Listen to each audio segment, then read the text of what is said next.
Musim ini seharusnya menjadi musim kebangkitan Persija Jakarta. Mereka punya skuad yang kuat, sempat masuk dalam persaingan juara, dan berkali-kali membuat Jakmania percaya bahwa penantian panjang itu akan segera berakhir. Tapi anehnya, semakin dekat Persija dengan puncak klasemen, semakin banyak hal yang mulai terjadi. Mulai dari kontroversi di luar lapangan, pertandingan yang harus dimainkan jauh dari rumah sendiri, hingga poin-poin penting yang hilang di saat yang paling menentukan. Apakah Persija gagal juara karena kesalahan mereka sendiri? Atau ada cerita lain yang jarang dibahas selama musim berlangsung? Di video ini, kita akan membahas perjalanan lengkap Persija musim 2025-26. Dan percayalah, ada beberapa momen yang mungkin mengubah arah musim mereka selamanya.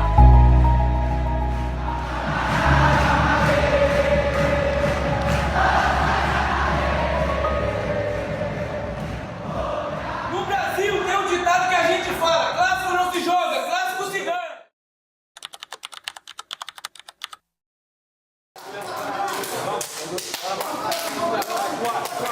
Pekan demi pekan berlalu, dan Macan Kemayoran terus mengumpulkan poin penting. Mereka tidak hanya meraih kemenangan, tetapi juga mampu bersaing langsung dengan tim-tim yang berada di jalur juara. Perlahan, posisi Persija di klasemen semakin membaik. Jarak dengan puncak mulai menipis. Bahkan ada momen ketika Persija terlihat menjadi satu-satunya tim yang mampu terus menempel pemuncak klasemen. Dan untuk pertama kalinya musim ini, banyak orang mulai memasukkan Persija sebagai kandidat serius perebutan gelar. Di titik ini, mimpi itu terasa semakin nyata. Jakmania mulai menghitung peluang. Media mulai membicarakan kans juara. Dan lawan-lawan pun mulai melihat Persija sebagai ancaman. Namun justru ketika harapan sedang berada di titik tertinggi, muncul pertanyaan lain yang mulai menghantui. Apakah Persija benar-benar siap menghadapi tekanan sebagai kandidat juara? Karena tanpa disadari, ada satu kelemahan yang terus mengikuti mereka sepanjang musim. Dan kelemahan itulah yang nantinya akan mengubah segalanya.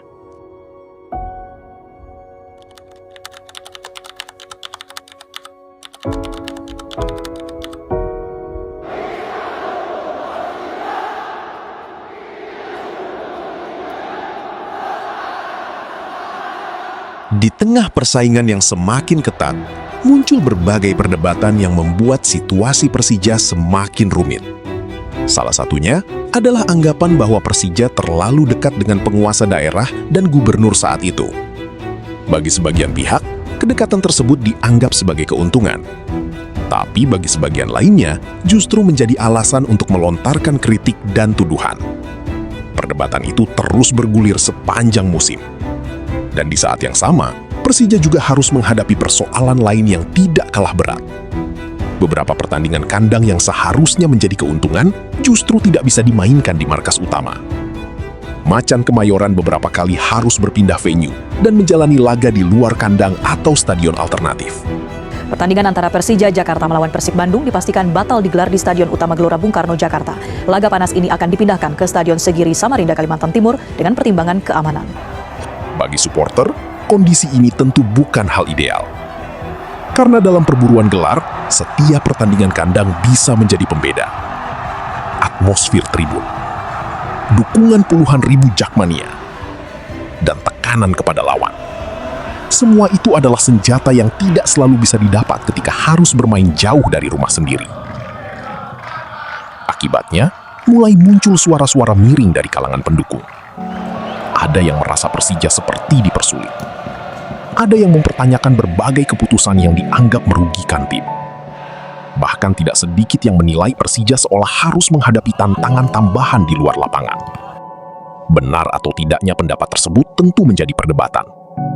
Namun satu hal yang pasti, situasi itu membuat perjalanan Persija menuju gelar semakin berat.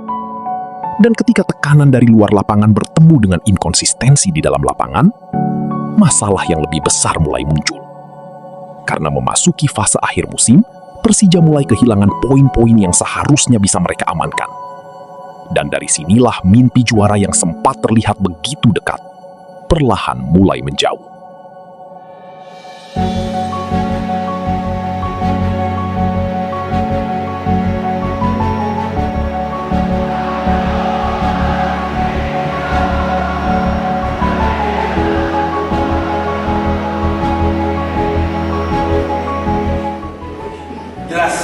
satu yang kami minta.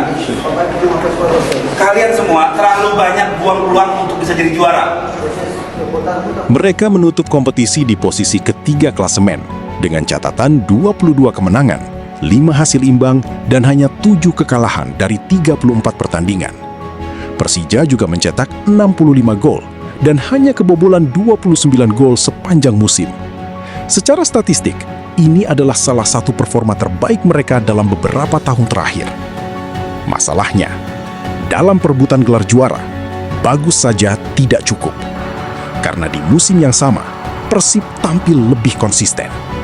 Setiap kali Persija kehilangan poin, jarak dengan puncak klasemen semakin sulit dikejar. Dan ketika kompetisi memasuki fase-fase terakhir, margin kesalahan sudah tidak ada lagi. Beberapa hasil yang seharusnya bisa diamankan justru menjadi pukulan besar bagi ambisi juara Persija. Disitulah perlahan mimpi itu mulai runtuh.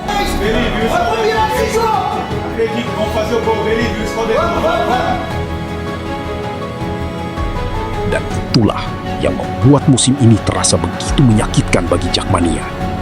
Karena mereka tidak gagal sejak awal. Mereka gagal ketika trofi sudah terlihat begitu dekat.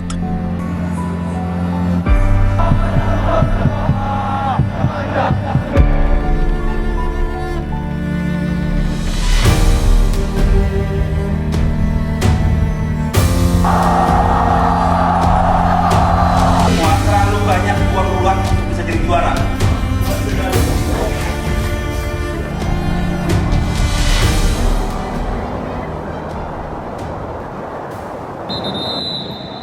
Persija bukan lagi tim yang sekedar berharap bersaing.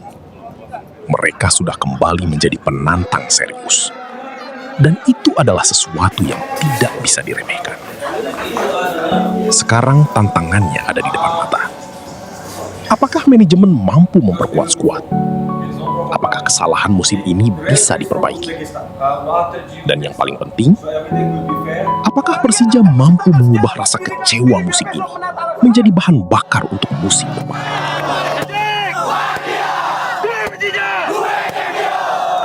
Karena satu hal yang pasti, musim 2025-26 bukan cerita tentang tim yang hancur. Ini adalah cerita tentang tim yang hampir sampai.